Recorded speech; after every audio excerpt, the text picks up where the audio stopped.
اوکاڑا فیصل آباد روڈ سے متصل سینکڑوں دیہاتوں کو ملانے والے ستگھرا روڈ ضلعی انتظامیہ اور ہائی حکام کی مبینہ غفلت کے باعث کئی سالوں سے ٹوٹ پھوٹ کا شکار ہونے سے حادثات میں ہوشربا اضافہ ہو گیا ہے۔ اسی حوالے سے مزید جانتے ہیں اپنے نمائندے حافظ محمد حبیب اللہ سے۔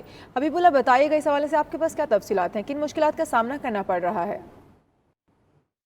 جی بالکل، اس میں موجود ہوں اوکاڑا فیصل آباد روڈ سے متصل ستگھرا روڈ کے اوپر، جو کہ کئی دیہاتوں کو ملانے والا یہ واحد روڈ ہے۔ اس حوالے سے بات کریں، ڈسٹرکٹ ایڈمنسٹریشن اور ہائی وے حکام کی جو ہے مبینہ غفلت کے باعث، ٹوٹ پھوٹ کا شکار ہونے کے باعث یہاں پر کئی قیمتی جانوں کا جو ہے وہ ضیاع ہو رہا ہے۔ ٹریفک حکام کی جانب سے ٹریفک آگاہی مہم جو ہے وہ بھی ٹوٹے ہوئے روڈ کی وجہ سے جو ہے وہ بے سود ثابت ہو رہی ہے۔ لوگوں کا یہ کہنا ہے کہ اس حوالے سے ہم نے متعدد درخواستیں بھی جو ہے اعلیٰ حکام کو دی ہیں، لیکن اس کے اوپر کوئی بھی جو ہے عملی اقدام نہیں اٹھایا جا رہا۔ لہٰذا حکومت وقت کو چاہیے کہ وہ اس کے اوپر فوری طور پر نوٹس لیتے ہوئے اس کو مکمل کروائیں، تاکہ لوگوں کی جو قیمتی جانوں کو ضیاع ہے اس سے بچا جا سکے۔